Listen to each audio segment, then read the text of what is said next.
Hi there, Andy Serkis here, and I'm thrilled to be back in the recording studio to bring you J.R.R. Tolkien's The Lord of the Rings as an audio experience. You know, it's been a very bizarre journey after all these years, having lived through The Lord of the Rings once, 20 years ago when we first started filming. I can't believe it's that long ago, but and I never ever thought I'd be going near it again. But for some reason, this material seems to keep drawing me back, and it was an extraordinary thing.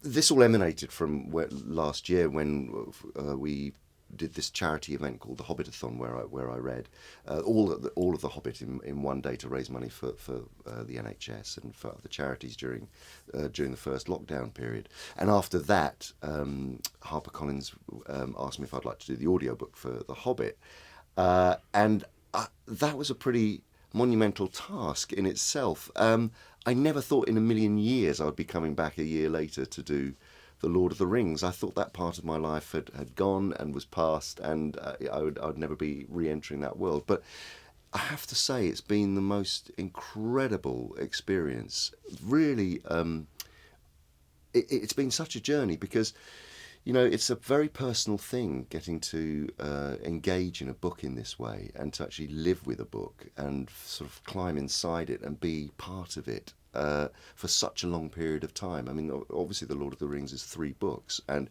goes on this epic saga and adventure. And just, I don't think I'd ever have had the opportunity to read that book again in my life were it not for this experience, and I'm really grateful for it. But I have to say, on a day-to-day level, it was, I think, one of the most challenging, psychologically draining, frustrating, maddening, but also joyous and wonderful experience, because his writing is so, it's so personal and yet so epic. It's operatic and then it's very, very detailed and emotional. And so to have that breadth of language on a day-to-day level has been so nourishing, I suppose, especially in the times that we're living in at the moment, where we're all shut off from the elements. And so to kind of live again through this huge outdoor adventure, travelling miles across desolate lands and through wonderful forests, and to engage in it, and have that opportunity to relive it has been both a thing of wonder and beauty, and also deeply, deeply exhausting and physically challenging and mentally knackering. Wow. I think we tallied how many characters there were. I think we got to about 120 or something like that. So there are many to choose from. You know, it's interesting because one of the characters that was not featured in the film was, of course, Tom Bombadil. And it really surprised me how much vitality and just what an explosive and wonderful being he is. And I think of all of the characters this time round, I really enjoyed creating him. Actually, I think he's so in touch, and so he's one of the few characters that has no side whatsoever. He just is. He's so present. He's so alive and vivid and positive, and I just found him intoxicating. Again, there are so many. It's bewildering the amount of great scenes in this book. I think one of the ones that I enjoyed bizarrely, which I found really quite moving, was the scene with Denethor and the loss of Faramir, actually, and him coming to and Denethor realizing that his life has been so sucked up and wasted, and his greed has eaten him up. And I found that the realization of having lost his child and the way that affects him and finally affects him I found that a very powerful moment, and really, it sort of took me by surprise. I'd forgotten how intimate that moment is, where Gandalf is confronting him, and suddenly he realizes the loss of his son. I mean, I've always thought that Gollum as a character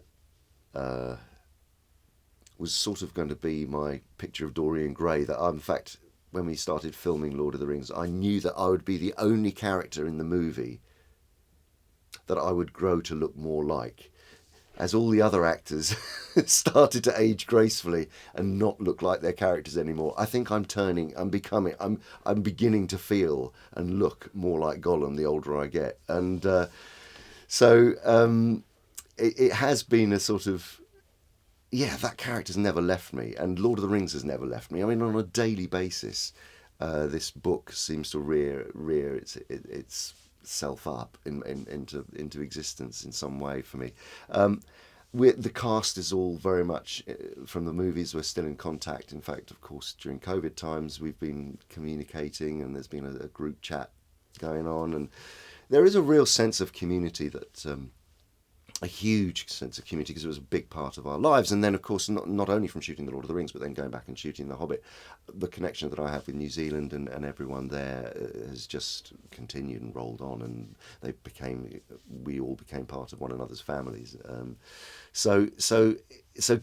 Going back into it, yes, it's been extraordinary, and I suppose it's what is interesting is that there are certain characters that, of course, it's indelible, that the performances that people have given, and Ian McKellen's Gandalf. It's almost impossible to not do a kind of version of Ian McKellen's Gandalf. So I'm channeling him in places. I'm channeling a lot of the actors' performances. To a certain degree, some more than others, but there's definitely a flavour of that cast in this, and it's impossible to escape that, because they were just, part of my psyche for such a long time. Not really, no. I mean, Gollum is so physical and so screwed up and tortured and exhausting and, racked and split and fractured as a being, that it doesn't matter if you're doing it as an audio recording. It still requires the same amount of physicality to actually get inside of his head and to play the role. I mean, that's the interesting thing about having done this. It's doing an audiobook isn't any different to filming in many respects. The microphone is the lens, and you feel that what I have discovered is that I needed to find different positions to remember the characters. I very, very much have different positions at the microphone. So for instance, if I'm doing Gimli's always down here. Legolas is always about here. Aragorn is always here, and so I was able to, build up my sort of pictorial and physical space memory, I suppose, spatial memory for all of the characters. But Gollum, no, I mean, he's no less exhausting now than he ever was. Whether I was halfway up Ruapehu in the North Island of New Zealand or sitting here in front of the microphone, he still takes it out of me.